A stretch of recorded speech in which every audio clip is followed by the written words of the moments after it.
ठीक है, तो हम लोग न्यू फाइल क्रिएट करते हैं।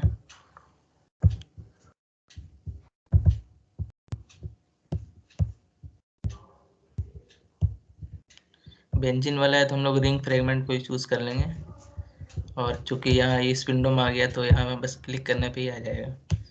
अब क्लोरोबेंजीन है तो मैं इस एलिमेंट फ्रेगमेंट में जाके क्लोरीन को सिलेक्ट कर लूँगा। तो ये बाय डिफ़ॉल्ट ये Cl रहता है, तो इसको करके अगर जिसे भी हटाना हो उस पर डबल क्लिक करने पे वो आ जाएगा। ठीक है, और जैसे बहुत सारे जब मल्टीपल मॉलिक्यूल्स होंगे तो इसके कुछ कुछ शॉर्टकट्स है जो माउस और कीबोर्ड के, कि कैसे इसे रोटेट करना है। तो रोटेट अगर इस मॉलिक्यूल को करना है तो ऑल्ट और कंट्रोल एक साथ प्रेस करके फिर इसको ये करूँगा जिस तरफ मुझे ओरिएंट करना है ये रोटेट हो जाएगा। इसे मुझे विंडो में शिफ्ट मतलब शिफ्ट करना है, एक दूसरे थोड़ा स्लाइड करना है, तो ऑल्ट प्लस शिफ्ट करके ये इसको जिधर शिफ्ट करना हो, किसी मॉलिक्यूल के पास ले जाना हो या दूर करना हो उसके लिए है। और इसे रैंडमली फ्लिप रोटेट करना तो सिर्फ ऑल्ट प्रेस करके हम लोग इसको ऐसे फ्लिप कर सकते हैं। ठीक है, ये सब शॉर्टकट है, वो तो यूज़ करते करते आ जाएगा। अब इसका ज्योमेट्री ऑप्टिमाइजेशन करना था तो हम लोग कैलकुलेट में जाते हैं। हमें अभी जो ज्योमेट्री ऑप्टिमाइजेशन करनी है, ऑप्टिमाइजेशन में बताया था कि मिनिमम TS बनी ये सब सारे हैं, तो हमें अभी मिनिमम करना है। और मेथड में हम लोग बाय डिफ़ॉल्ट ये बेसिस सेट रहने देते हैं। अभी इसमें हम लोग क्लोरोबेंजीन है, लिंक में जो है इसमें ये एक बार देख लेना, जो उदय तुम्हारा लिंक वाला में ही इशू था। ये जो रीड राइट फाइल है ये डोंट सेव वगैरह ही रहने देना है। तुम्हारे में सेव था, इस वजह से वो एडिशनल ऊपर में एक लाइन आ रहा था। और ये लिंडा वर्क ये सब यूज़ होता है जब हम लोग परमिशन पे यूज़ करेंगे तो ऑटोमेटिक करता है। तो अभी ये सारे डिफ़ॉल्ट वैल्यूज़ ये दोनों चेक करके ही हम लोग सबमिट इसको करते हैं।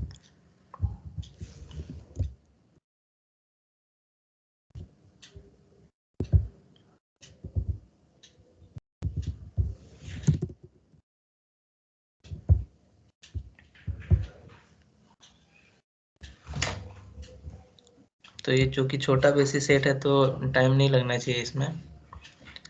तो तुम्हारे केस में ये रन कर रहा था उदय? नहीं, बिल्कुल भी नहीं। वो एक एरर मैसेज आ रहा था कि ये फाइल है ही नहीं, एग्जिस्ट नहीं करता है, so we have terminated all the okay, steps. And तो फिर एक दिखा रहा बार, था कि ओके ठीक है, एक बार सक्सेसफुली रन हो चुका है। हाँ तो एक बार वो जो लिंक वाला विंडो मैंने दिखाया ना कि वहाँ पे वो डिफ़ॉल्ट टाइप का, उसको एक बार वैसे ही ओके। डिफ़ॉल्ट में रख के करना, जैसे ये जैसे ऑप्टिमाइज हो चुका है। तो हमें भी लॉग फाइल को ओपन करनी है। ओके। ये इनपुट फाइल को हम लोग बंद कर देते हैं। ये ठीक है। ऑप्टिमाइज ज्योमेट्री है। इसका उस पिछले क्लास में बताया था कि ऑप्टिमाइजेशन का एक चेक करने का हम लोग समरी कर सकते हैं। क्योंकि तुम लोगों के पास ये शायद गॉस व्यू 5 है ना, तो जी भाई। वो हाँ सर। वेबसाइट पे नहीं, हाँ वेबसाइट पे नहीं है, वो मैं भेज दूंगा। ठीक है, वो कर लेना, क्योंकि इसमें क्या है ना, एक्चुअली इसके लॉग फाइल में ये सब सारे ऑलरेडी अवेलेबल है, लेकिन ये गॉस व्यू 6 में क्या है कि वो उसे समरी एक अच्छे वे में देता है। अगर फ्रीक्वेंसी करोगे तो ये थर्मो वाला भी टैब ओपन हो जाएगा, उसमें भी कुछ इमेजिनरी फ्रीक्वेंसी से रिलेटेड इन्फॉर्मेशन रहती है। तो ये देखो, ऑप्टिमाइजेशन के केस में चारों जो क्राइटेरिया होते हैं ऑप्टिमाइजेशन के वो चारों कन्वर्ज है, और इसने 4 स्टेप ही लिया इसने टोटल इसको कैलकुलेट करने में। तो ये एक समरी के फॉर्म में मुझे एक कंफर्मेशन भी मिल गया, हालांकि विदाउट एरर आया है, क्योंकि इसका दूसरा तरीका है, हम आउटपुट में खोले तो यहाँ पे नॉर्मल टर्मिनेशन ये दिख रहा है, तो मतलब ये मेरा सही है। ठीक है, इसके बाद अगर इसी ये लॉग फाइल है, इसी को मैं यहाँ से सेव भी कर सकता हूँ।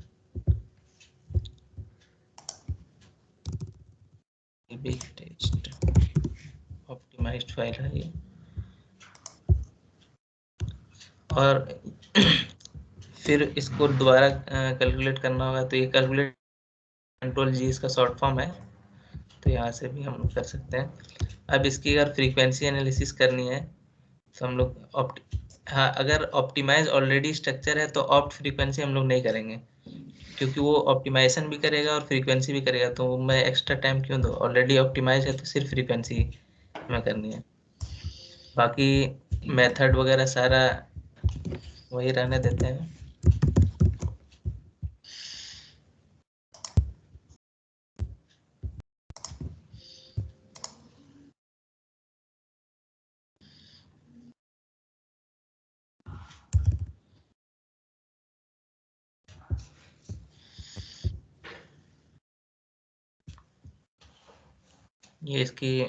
ये उसके वाइब्रेशंस को बताएगा, क्योंकि ये नॉर्मल एक ये है, इसके आगे ये लॉग फाइल हम लोग ओपन कर लेते हैं।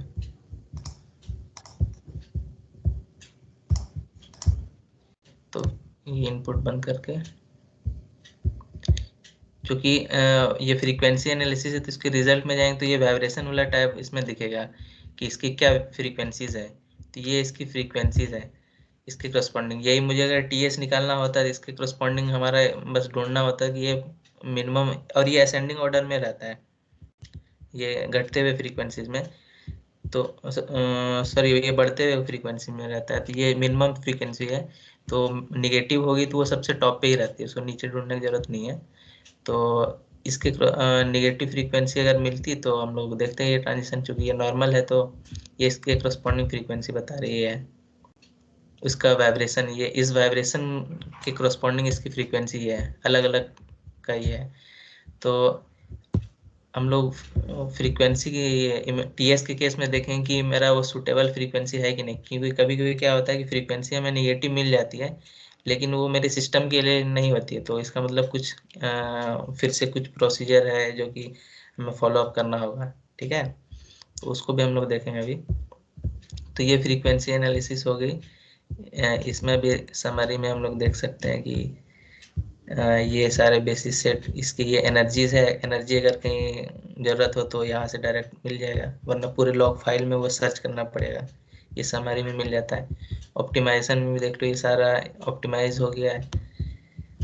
थर्मो में इसकी ये टेम्परेचर प्रेशर ये बाय डिफ़ॉल्ट होती है, गॉसियन में टेम्परेचर 298.15 केल्विन पे और प्रेशर 180 पे ये कैलकुलेशन होती है। अगर हमें बढ़ाना हो तो वो हम लोग कीवर्ड्स डाल के बढ़ा घटा सकते हैं जिस ऑप्टिमम टेम्परेचर पे हमें चाहिए रिजल्ट। तो बाकी ये इसके सारे थर्मो केमिस्ट्री के स्पेसिफिक है, इसमें इंट्रोपी इंथैल्पी सारी चीज़ मिल जाएंगी, ठीक है। तो ये तो बेसिक फ्रीक्वेंसी और ये सारे कैलकुलेशन थे, जो वो वाले क्वेश्चंस थे जिसमें ट्रांजिशन स्टेज निकालना था, वो एक बार मैं दिखा दे रहा हूँ। आज ऐसे ही डेमो एक क्लास रहेगा, क्योंकि इसको तुम लोग जब तक पूरा नहीं करो तो फ़ायदा नहीं होगा। ये आईआरसी तक पूरा एक बार कर लेना, मैं दूसरा मॉलिक्यूल भी दे दूंगा। तो बाय डिफ़ॉल्ट यहाँ पे विंडो में ये है, और मुझे वो इसी में मैं इसी के थ्रू बना सकता हूँ। और उसमें कितना CH3 था और O था ना, डबल बॉन्ड, वो हम लोग ले लेते हाँ हैं। सर, वो CH3O उसको सर बनाए थे ऐसे कि सी ही पहले चूज किए थे जिसमें एक डबल बॉन्ड वाला स्ट्रक्चर था ऑलरेडी, और फिर ओ का वो वाला स्ट्रक्चर चूज किए थे जिसमें दोनों साइड से सिंगल बॉन्ड है, वैसे करके। हाँ, इसमें कोई भी मतलब मेथड एकदम, अगर कुछ किसी को अगर शुरू में दिक्कत हो तो जैसे मैंने कुछ नहीं, इसको डायरेक्ट मैंने सी ले लिया और ये सी एटम वाला लिया, यहाँ पे सी कर दिया।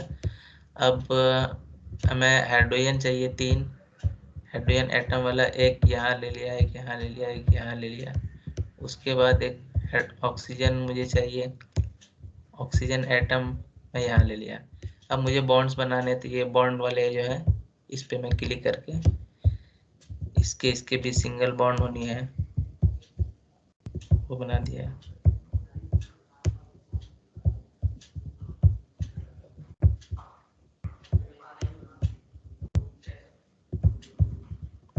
इसके बीच में डबल बॉन्ड था ना, तो ये मॉलिक्यूल्स है। अच्छा, हम लोग ये जब ऐसे बनाते हैं तो ये इर्रेगुलर शेप में होता है, तो इससे इसमें कहता है कि ये क्लीन कर लो ताकि वो एक नेचुरल जो इसकी स्ट्रक्चर है उसमें ऑटोमेटिक थोड़ा ये हो जाएगा। ये ऑप्टिमाइज नहीं है लेकिन ये आ जाएगा। अब हमें इसे ऑप्टिमाइज करनी है तो इसके लिए भाई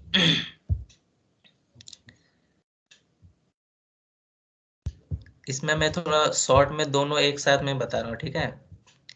कि ये रिएक्टेंट मॉलिक्यूल्स था, इसको छोटे छोटे मॉलिक्यूल्स कभी कभी विदाउट ऑप्टिमाइज भी हो जाते हैं, लेकिन ये सही तरीका नहीं है। मैं इसको एक साथ बता दे रहा हूँ, एक सेकंड।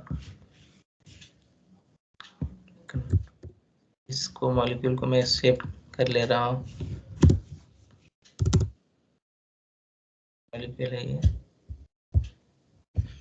और इसके जो दूसरे मॉलिक्यूल्स होंगे, इसको मैं इसको व्यू में जाके हम लेवल देख सकते हैं कि इसमें कौन कौन से नंबरिंग है इसके, ठीक है। कि जैसे कार्बन 1 है, 2 3 4 5 जो भी है, तो हम 4 को मान लेते हैं, इस पे 5 पे जो ट्रांसफर हो रहा था वो हमें दिखाना है। तो इसको करने के लिए हम लोग जो है ना, जो भी रिएक्शन होते हैं हम लोग डायरेक्ट रिएक्टेंट में ही चेंज करना चाहिए। क्योंकि अगर मैं यहाँ पे फॉर एग्जांपल यहाँ पे मैं अगर फॉरन दूसरा हाइड्रोजन यूज करूंगा तो उसकी नंबरिंग होगी 6, और 6 होने के बाद वो ट्रांसफर तो होना था 4 वाला, तो वो नंबरिंग अगर गड़बड़ होगी तो वो फिर वो QST2 ऑप्शन वो देगा ही नहीं। तो चूंकि यहाँ पे कम है तो कम में ऑटोमेटिक मैं इसको डिलीट करूंगा तो वो 6 आने के बाद फिर उसको हो सकता है 4 बना ले, लेकिन बेहतर ये है कि इसी से एडिट करके ये करना है। अब जैसे 4 को ट्रांसफर करनी है तो 4 के मैं बॉन्ड को तोड़ लेता हूँ और इसको भाई कंट्रोल शिफ्ट बताया था ना, शिफ्ट स्लाइड करने के लिए उसको प्रेस करके उसको मैं यहाँ लेता हूँ, फिर बॉन्ड जोड़ देता हूँ इसकी। समझ में आ रहा है ना ये? हाँ सर।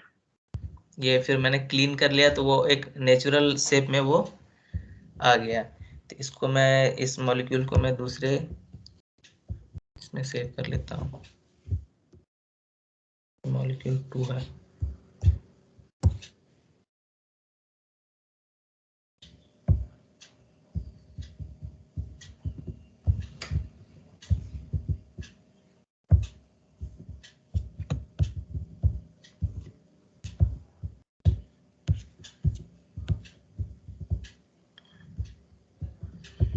जैसे 1 मॉलिक्यूल था, इसके बाद जो है इसको हम लोग ड्रैग करके भी ला सकते हैं इसमें,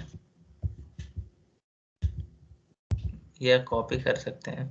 तो हम लोग डायरेक्ट कॉपी कर ले रहे हैं कंट्रोल सी से, और इसमें पेस्ट कर देना। तो ये 2 विंडो में अलग अलग मॉलिक्यूल्स आ गए। ये दूसरे नंबर पे प्रोडक्ट दिख रहा है और ये फर्स्ट में ये रिएक्टेंट है। तो इसको जब हम लोग फिर इसको कैलकुलेट करने जाएंगे, एक सेकेंड, इसको QST2 बताया था ना ऑप्टिमाइजेशन में जाके। ये यहाँ पे अगर इसकी नंबरिंग सेम नहीं होगी तो ये ऑप्शन आएगा ही नहीं, QST2 नंबरिंग सेम है इस तभी ये आ रहा है। तो इसको हम लोग कर लेते हैं और इसको हम लोग ऑप्ट फ्रीक्वेंसी एक साथ लगाते हैं ताकि हमें फ्रीक्वेंसी का भी चेक हो जाए एक साथ ही। मेथड सारे वही रहने देता हूँ, टाइटल में कुछ भी।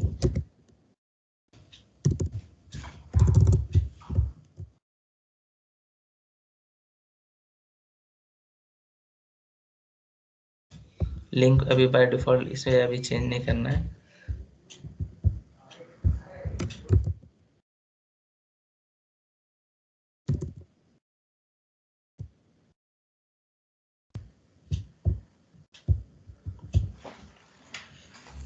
ठीक है, तो 2 अलग अलग विंडो में हमने एक में रिएक्टेंट रखा, एक में प्रोडक्ट रखा। तो वो हम लोग QST, एक सेकंड इसमें कुछ एरर आ रहा है।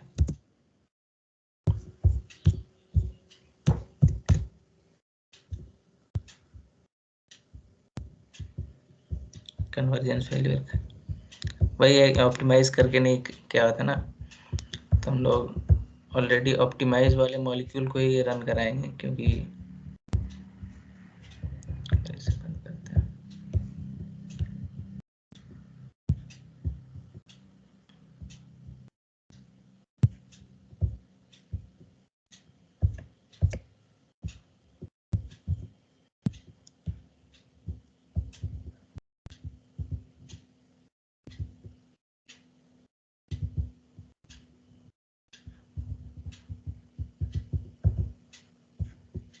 जैसे QST2 के इनपुट दिख रहे हैं जो ऑलरेडी ऑप्टिमाइज है, ठीक है।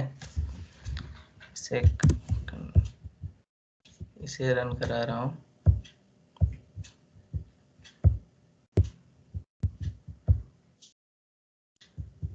ऑलरेडी क्या दिक्कत है?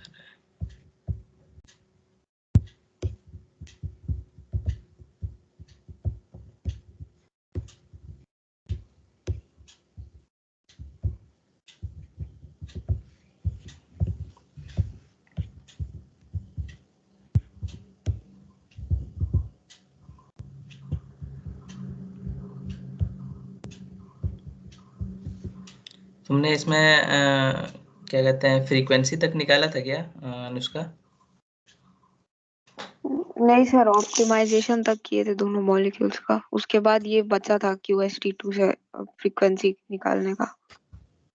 ओके, तो मैं डायरेक्ट एक बार फाइल ही सिर्फ दिखा दे रहा हूँ, क्योंकि ये शायद कुछ एरर हो, मैं इसे देखूंगा। तो ओके सर।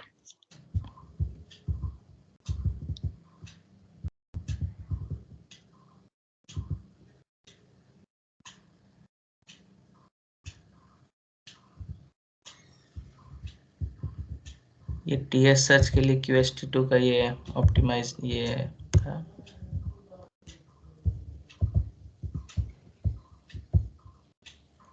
इसकी ये इनपुट फाइल थी, आउटपुट में इसके TS सर्च की ये आउटपुट फाइल है, लॉग फाइल। तो ये दिख रहा होगा कि ये बीच में, ये ऑब्वियस बात है, दोनों के बीच के जो ट्रांजिशन होंगे उसी का उस टाइप से मिलता जुलता स्ट्रक्चर होगा। तो इसको एक तो ये कैलकुलेशन सही हुआ या नहीं, ये तो हम लोग आउटपुट फाइल से देख लेंगे कि ये नॉर्मल टर्मिनेशन है।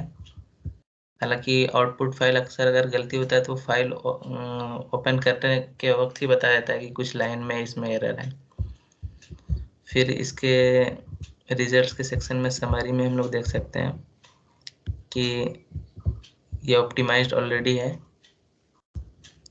इसमें इसकी फ्रीक्वेंसी कैलकुलेट नहीं की हुई, इसीलिए इसमें थर्मो प्रॉपर्टीज नहीं आ रही है। तो ये बस कि TS स्ट्रक्चर ऑलरेडी ऑप्टिमाइज है, तो मतलब वो मिनिमा है एक बाकी डायरेक्शन में। अब वो TS है या सैडल पॉइंट है, उसके लिए हमें फ्रीक्वेंसी उसकी एनालिसिस करनी होगी। तो इसकी फ्रीक्वेंसी की जो लॉग फाइल है, ये फ्रीक्वेंसी, इसको हम लोग देखते हैं रिजल्ट में। ये वाइब्रेशन सेक्शन में ये देखो एक एक फ्रीक्वेंसी है, तो तुम लोग भी करोगे इसी के आसपास में ये फ्रीक्वेंसी आएगी, क्योंकि बेसिस सेट सेम है। तो ये 2500 के आसपास में आएगी। इसको हम लोग इसकी एनिमेशन देख के भी ये बता रहा था कि अगर मान लो अगर इसकी वाइब्रेशन जो है अगर कार्बन के अराउंड ही होती तो वो नेगेटिव फ्रीक्वेंसी होती जरूर है, लेकिन वो मेरा ऑप्टिमाइज नहीं है, मतलब मेरे सिस्टम के अकॉर्डिंग नहीं है, क्योंकि मेरे सिस्टम में मुझे दिखाना ही है कि ये हाइड्रोजन का शिफ्ट कार्बन से ऑक्सीजन पे हो रहा है। तो इस वजह से ये यहाँ पे दिख भी रहा है। तो अगर कोई दूसरी वाइब्रेशन, अगर वो नेगेटिव करस्पॉन्डिंग ऐसी वाइब्रेशन होती है, इसका मतलब वो मेरा डिजायर्ड फ्रीक्वेंसी नहीं है। तो फ्रीक्वेंसी देखना और उसकी मूवमेंट्स, एटम्स की जो भी मूवमेंट्स है, वो दोनों चेक करके कि हाँ ये मेरा डिजायर्ड है कि नहीं। क्योंकि कभी कभी होता है कि सिंगल फ्रीक्वेंसी निगेटिव मिल जाएगी, लेकिन उसके करस्पॉन्डिंग जो मेरा डिजायर रिएक्शन होना चाहिए, मान लीजिए किसी रिएक्शन में हाइड्रोजन रिलीज हो रहा है या जो बॉन्ड टूटना चाहिए वो नहीं, कोई दूसरा हाइड्रोजन टूट रहा है, इसका मतलब वो सही नहीं है, उसमें फिर से कैलकुलेशन करना होगा। तो ये इसकी करस्पॉन्डिंग फ्रीक्वेंसी मुझे दिख रही है कि ये हाइड्रोजन शिफ्ट आराम से ये हो रही है। अब क्या है कि ये यहाँ तक रिएक्शंस के हमें मिल गया कि वो पाथ, लेकिन पूरे पाथ वो जो है कि रिएक्टेंट, प्रोडक्ट और ट्रांजिशन स्टेट वो एक दूसरे से कनेक्ट करके मुझे फुल पाथ दे रहा है कि नहीं, उसके लिए हम लोग IRC कैलकुलेशन करते हैं। तो IRC कैलकुलेशन में कुछ नहीं, फ्रीक्वेंसी की जो ये ऑप्टिमाइज जो लॉग फाइल है ये ऑप्टिमाइज, इसी के ऊपर हमें करना है बस डायरेक्ट। अगर यहाँ से भी हम लोग कर सकते हैं कि फ्रीक्वेंसी के नहीं, अब मुझे IRC चाहिए। ये बोथ डायरेक्शन में होता है, मतलब रिएक्टेंट वो TS से कैलकुलेट शुरू करेगा और मिनिमा ढूंढेगा, एक तरफ जाएगा देखेगा कि हाँ रिएक्टेंट मिल गया मिनिमा, वो रुक जाएगा। फिर TS से कैलकुलेट करेगा, दूसरे साइड देखेगा कि हाँ प्रोडक्ट मिल गया, प्रोडक्ट के करस्पॉन्डिंग मिनिमा, तो वो इसकी पूरी पाथ को फिर बताएगा। इसीलिए बोथ डायरेक्शन होता है। कहीं कहीं अगर किसी को जरूरत हो कि नहीं मुझे फॉरवर्ड ही डायरेक्शन चाहिए या बैकवर्ड ही, तो वो दोनों वो भी कर सकता है। लेकिन चूंकि पूरे रिएक्शन पाथ के लिए मुझे दोनों डायरेक्शन चाहिए होता है, इसलिए। बाकी ये फोर्स कांस्टेंट है, ये एक तरह से समझ लो, जो फोर्स का जो कैलकुलेशन मिनिमम एनर्जी के लिए होता है उसके लिए एक प्रोपोर्शनलिटी कांस्टेंट है, जो कि IRC पाथ में ये कैलकुलेट करना है। इसको ये सब ऑप्शन बाद में देखेंगे कि ये कब सिलेक्ट करेंगे, लेकिन ये कैलकुलेट वंस इसमें करना है। और ये बाय डिफॉल्ट इसमें n पॉइंट्स दिए हुए हैं, ये है ना बाय डिफॉल्ट। इसको हम लोग बढ़ा भी सकते हैं। n पॉइंट्स क्या है कि ट्रांजिशन स्टेट से लेके प्रोडक्ट या रिएक्टेंट दोनों तरफ वो 10-10 पॉइंट पे वो कैलकुलेट करेगा कि हाँ ये इसके सही पाथ में जा रहा है कि नहीं। अगर मुझे बहुत बड़ी कोई मॉलिक्यूल है कैलकुलेशन है, तो उसमें हम लोग जनरली 300-400 दे देते हैं ताकि वो स्मूथ पाथ हो, वरना वो थोड़ा एजेस वाले पाथ मिलेंगे, थोड़ा कॉर्नर थोड़ा ऐसे, तो जितने भी ज़्यादा पॉइंट्स होंगे उतने मेरे स्मूथ पाथ मिलेंगे, तो ये इसके लिए है। बाकी मेथड और टाइटल वो तो अभी वही रहने देते हैं। तो इसको कैलकुलेट करके जो IRC पाथ मिलेगी हमें, वो है ये लॉग फाइल। तो इसमें बाय डिफॉल्ट बोलेंगे तो ये 11 नंबर पे, मतलब ये 11 है, ये TS का ये है। इसके एक तरफ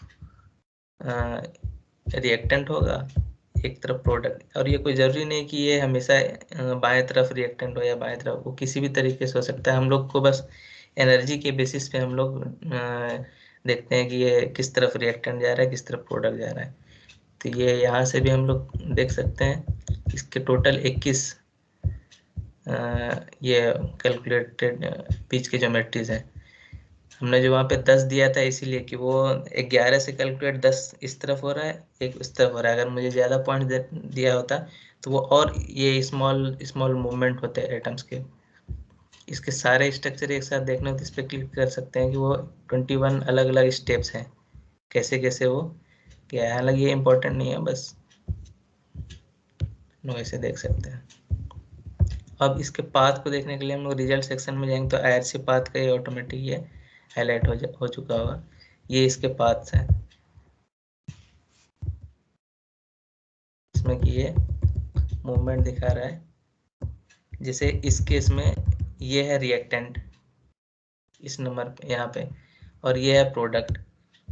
तो रिएक्टेंट प्रोडक्ट का जो एनर्जी डिफरेंस दिख रहा होगा, इससे बता सकते हो किस टाइप का रिएक्शन है, एक्सोथर्मिक या एंडोथर्मिक? सर एंडोथर्मिक है ये। हाँ, क्योंकि इसकी एनर्जी प्रोडक्ट की कम है। और हाँ प्रोडक्ट का ज्यादा है ना एनर्जी। हाँ निगेटिव, हाँ सही है, प्रोडक्ट का ज़्यादा है। इसी के रिस्पेक्ट में जो वो एक प्रॉब्लम दिया था वो भी हम लोग एक बार देख लेते हैं। तो ये IRC पाथ क्लियर हो गया कि हम लोग IRC तक कैसे कैलकुलेट करते। तो ये देखो, ट्रांजिशन स्टेट कैलकुलेट करना बहुत ही थोड़ा टफ काम है। कभी कभी क्या होता है तुम्हारा TS बर्नी काम नहीं आएगा, या कभी कभी QS T3 भी लगा हुआ नहीं होगा, तो उसमें क्या होता है हम लोग जो गैस स्ट्रक्चर देते हैं वो TS के क्लोज होना चाहिए, वरना वो खुद से ढूंढ नहीं पाएगा, वो पोटेंशियल सरफेस पे अलग अलग डायरेक्शन में ढूंढेगा। इसीलिए TS सर्च जो है बहुत ही क्रिटिकल कैलकुलेशन होता है। ये छोटे छोटे मॉलिक्यूल में आसानी से हो जाता है, लेकिन जब मॉलिक्यूल का सिस्टम बढ़ेगा तो उसमें बहुत सारी कॉम्प्लेक्सिटीज आती है। तो वो हम लोग टाइम के साथ देखेंगे। यार वो तो तुम लोगों को खुद से सीखना है, लेकिन मतलब ये बेसिक्स है, मतलब इसमें से वो एक बार सर प्रॉब्लम। ये आईआरसी के लिए जो बनाएंगे वो QST2 का लॉग फाइल से कॉपी पेस्ट करेंगे ना, हाँ आईआरसी वाले के लिए। तो अच्छा। सबसे बेस्ट अच्छा प्रैक्टिस होता है, कोई भी तुम्हें लॉग फाइल मिले, जैसे फ्रीक्वेंसी की ये लॉग फाइल मिली, तो इसको जो है फाइल को ये सेव कर लो। ये सेव करने के बाद वो इनपुट फाइल ही के ही जैसा GGF में ही सेव होगा। फिर उसको जो है तुम उसको डायरेक्ट ओपन करो और उसमें तुम अपना कैलकुलेशन शुरू कर दो। हालांकि जैसे अब तुमने जैसे ये लॉग फाइल खोला, तो इसमें भी डायरेक्ट हम अगर कैलकुलेट करें कोई इशू नहीं है इससे। लेकिन इससे क्या होगा, तुम्हें बाद में अगर वो फाइल जरूरत होगी, सेव रहेगा, तो एक ऑर्गेनाइज वे में तुम कर सकते हो। यहाँ से भी कैलकुलेट कर, जैसे ये लॉग फाइल है फ्रीक्वेंसी की, तो मैं बस अब यहीं से मैं IRC करूँगा। क्योंकि सेव करने के लिए वो अलग फाइल देगा, नाम करने के लिए मैं अलग नाम रखूँगा, वो अलग फाइल बन के वो तैयार रहेगी। लेकिन बेहतर है कि लॉग फाइल जब बन जाए, उसका ऑप्टिमाइज फाइल को जो है लॉग फाइल को ओपन करके सेव करके रख लो, ताकि कभी और ज़रूरत हो तो यूज़ कर सकते हो। हालांकि लॉग फाइल डिलीट नहीं होगा वो, जब तक तुम डिलीट नहीं करो वो, उसमें उसमें कुछ मॉडिफिकेशन होगा ही नहीं। उसको मॉडिफाई करोगे तो वो फिर से वो पूछेगा, एज ए इनपुट फाइल ही सेव करेगा नया फाइल के लिए। Okay sir.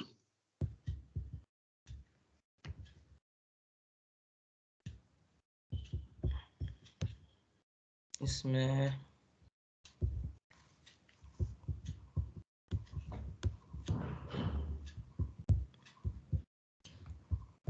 इसमें ये वाला था ना।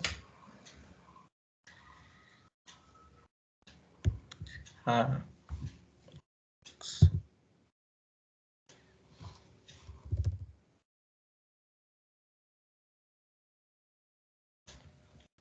तो इसमें ये बताना था।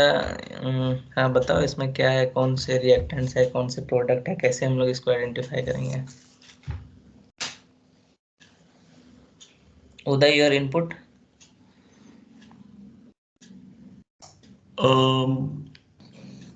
एक्चुअली इसमें मतलब जहाँ पे मतलब एक्साइटेशन एनर्जी जहाँ कम हो जाती है वहाँ पे मतलब सबसे अ, जो इंटरमीडिएट बनता है लाइक कैटलिस्ट। सर यहाँ इस सिस्टम में कैटलिस्ट इन्वॉल्व है क्या, EI या H में? नहीं नहीं, इसमें तो कोई कैटलिस्ट नहीं है, इसमें तो लिखा भी नहीं है। मतलब ये बस ओके एक सिस्टम, एक रिएक्टेंट है, एक प्रोडक्ट है, वो अलग अलग स्टेट या फिर इंटर कंप्लीट रिएक्शन पाथ है मतलब। तब ओके इसमें ऑप्शंस में कौन से जगह पे कौन है, उसकी क्या रीजन है, वो वहीं पे क्यों है, वो बताना है। ओके। तो वो इलेक्ट्रो EI एग्जैक्टली मतलब क्या है? ये समझ लो कोई इलेक्ट्रोफाइल है, समझ लो। ओके इलेक्ट्रोफाइल, ओके ओके ठीक है। हम्म, इलेक्ट्रोफाइल है बोलेगा। कोई बात नहीं, ये अनुष्का, तुम बता सकते हो। और सर इसमें क्योंकि सर बी और ई तो रिएक्टेंट और प्रोडक्ट ही है, क्योंकि वो टर्मिनल पॉइंट से ऐसा। और सर क्योंकि दो ट्रांजिशन स्टेट के बीच में ही इंटरमीडिएट होता है, तो सी सर इंटरमीडिएट है, और डी और ए ट्रांजिशन स्टेट। हम्म, ये और ये ट्रांजिशन स्टेट। तो सर इनका डी और ए ट्रांजिशन स्टेट। D और A, ये ए तो एक स्टेबल मॉलिक्यूल है राइट? हम्म। मतलब सर ग्राफ में ए को दिखा रहा है ऐसे अच्छा अच्छा, हाँ समझ मैक्सिमा गया। एनर्जी। हम्म।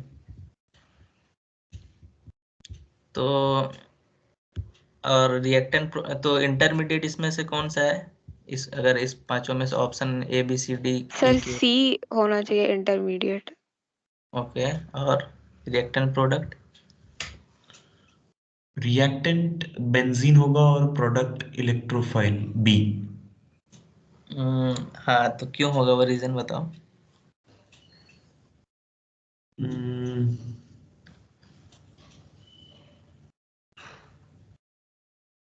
होगा? तुम्हारा अनुष्का, क्योंकि अभी थोड़ी देर पहले ही हम लोगों ने एक वो चीज डिस्कस किया है। हिंट दे देता हूँ, एक्सोथर्मिक या एंडोथर्मिक रिएक्शन के बेसिस पे बताना है। ओके।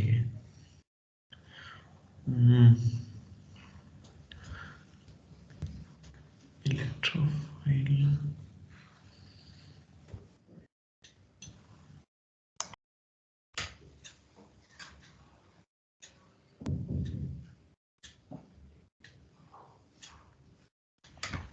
सर हाइड्रोजन ट्रांसफर और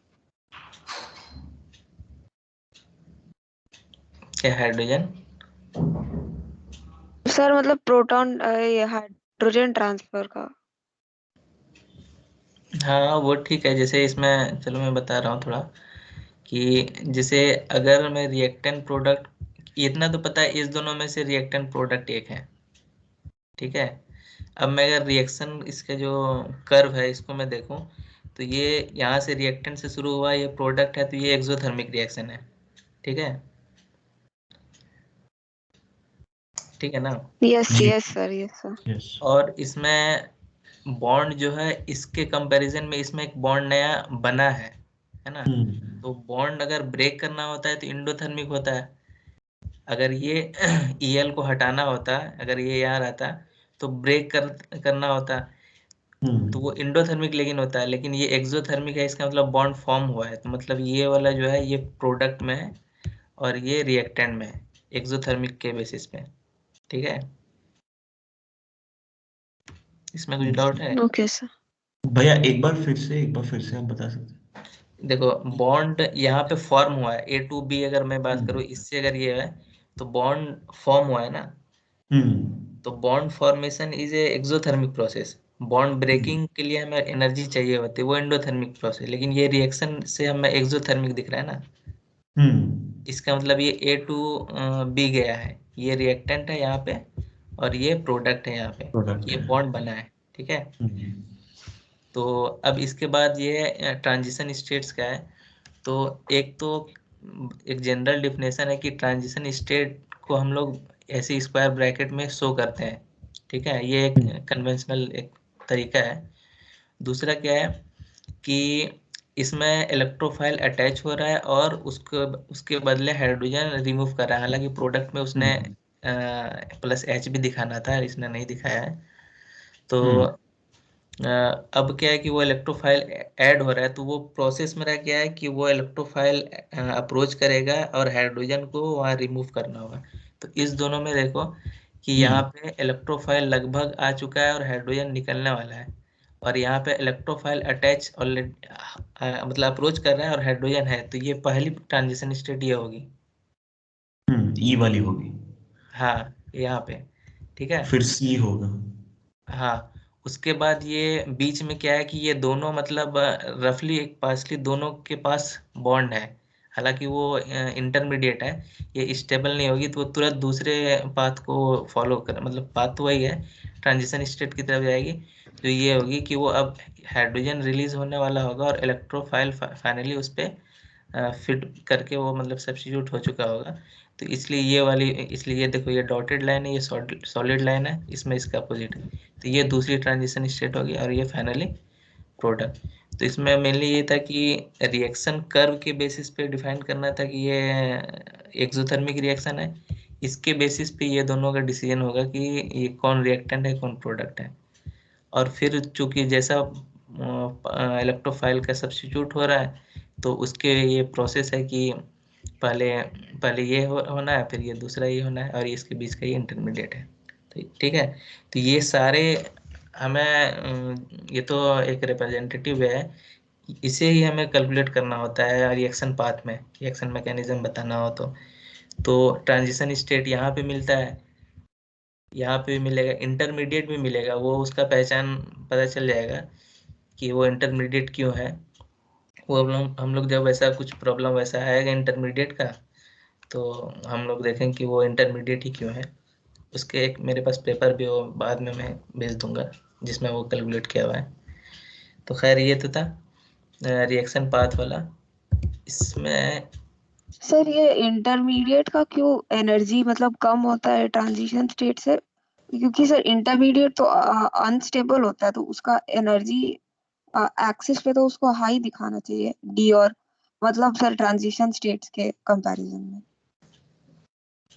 ट्रांजिशन स्टेट के कंपैरिजन में अनस्टेबल होता है, नो डाउट, लेकिन ये इतना शॉर्ट ड्यूरेशन होता है ना कि इसको बस कोई एक पाथ चाहिए कि वो पाथ में जाके वो स्टेबलाइज फाइनली हो जाता है।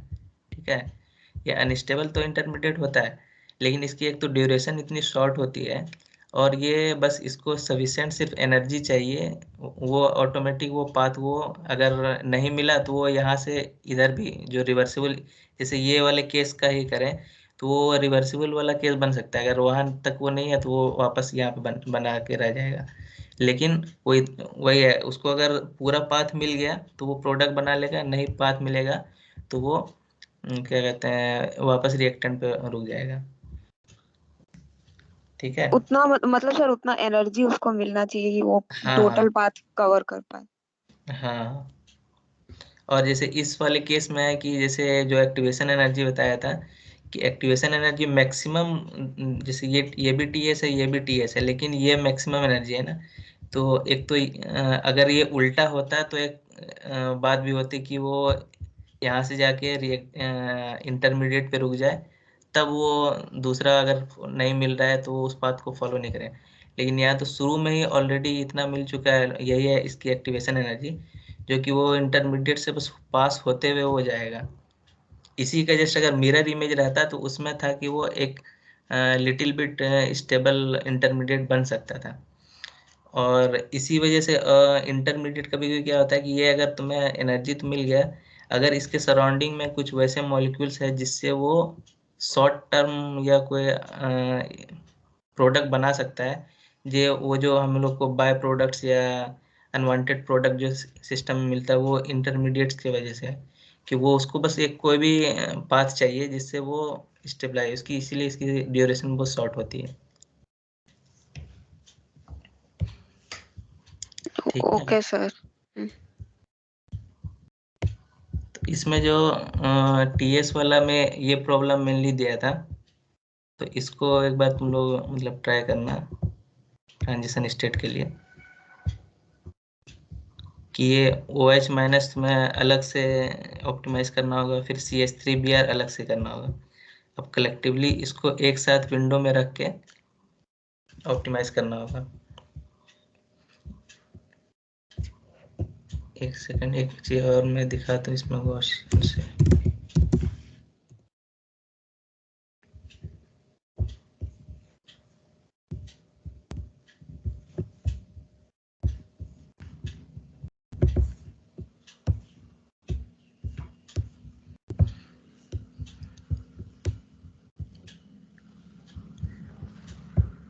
जैसे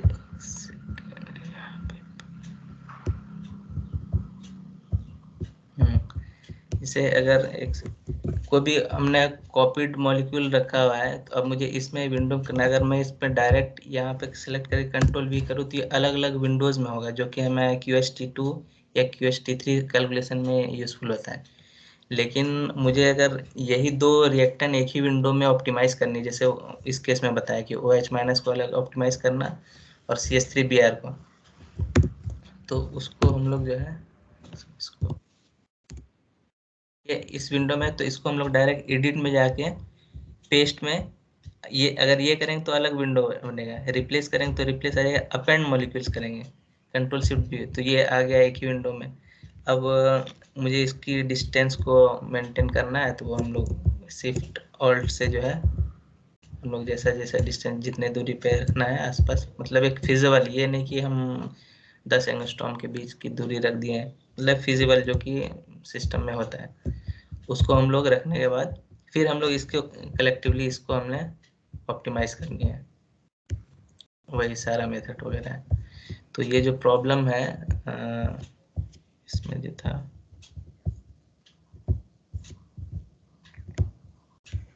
ये वाला कि OH माइनस को अलग से करना। अब OH माइनस करेंगे तो यहाँ माइनस है तो चार्ज वाले सेक्शन में -1 आएगा, ठीक है। CH3Br इसमें चार्ज नहीं है तो ये नॉर्मल होगा। फिर जब ओवरऑल दोनों एक साथ ऑप्टिमाइज करेंगे फिर इसमें सिस्टम में माइनस आएगा चार्ज, ठीक है। और उसी तरीके से प्रोडक्ट को करना है तो Br माइनस अलग ऑप्टिमाइज कर लेंगे, CH3OH अलग कर लेंगे, फिर दोनों को कलेक्टिवली अलग कर लेंगे। तो फाइनली क्या होगा मेरे पास, रिएक्टेंट प्रोडक्ट। अब उस दोनों को QST2 या अगर उससे हो जाता है ठीक है, वरना इस टाइप का गैस थोड़ा इसको इस तरफ थोड़ा इस तरफ करके गैस बीच में डाल के QST3 भी कर सकते हैं। तो ये एक बार ट्राई करना, अगर नहीं होता है तो ठीक है बताएंगे, लेकिन इसे ये एक बार ट्राई करके एरर ही क्यों ना हो, लेकिन इसकी इनपुट फाइल और मतलब इनपुट आउटपुट दोनों मुझे भेजना नेक्स्ट वीक तक, ठीक है। तो पहले तो प्रैक्टिस में वो वाला कर लेना जो अभी बताया, ठीक उसके है बाद ये वाला ट्राई करना। तो इस ये अगर तो उसके बाद अगर हो गया तो तुम्हें एक रफली आइडिया मिल जाएगा कि हम लोग कैसे ऑप्टिमाइज करके फ्रीक्वेंसी निकाल के उसके TS को चेक करके IRC निकालते हैं। तो ये तुम्हारा एक बहुत मेजर पार्ट तुम्हारा, क्योंकि इतना ही तुम लोग के लिए है, बाकी और भी सारा चीज़ें हैं वो तो टाइम के साथ। इसमें तो लोग जो अभी पूरा करने वाले PhD उन लोग भी अभी भी सीख रहे हैं इसमें, तो ठीक है। तो खुद से एक्सप्लोर तो होते रहेगा। सर ये मतलब CH3Br वाला करके भी नेक्स्ट वीक देना। हाँ, वो टाइम नहीं लगेगा, वो जैसे कभी लैपटॉप खोलो तो एक कैलकुलेशन लगा दो अपना, फिर अपना काम करते रहो, कैलकुलेशन होते रहेगा। फिर लॉग फाइल आई फिर हाँ दूसरी ओके कैलकुलेशन सर। लगा दो। और तुम लोग का ये अकाउंट का क्या हुआ? अभी तक तमल सर का मतलब मेल नहीं आया। तमल सर ही हमें बताएंगे राइट कि अप्रूव हुआ है या नहीं, कि हमें एक फॉलोअप लेना चाहिए सर से। सर वो एक मेल आया था HPC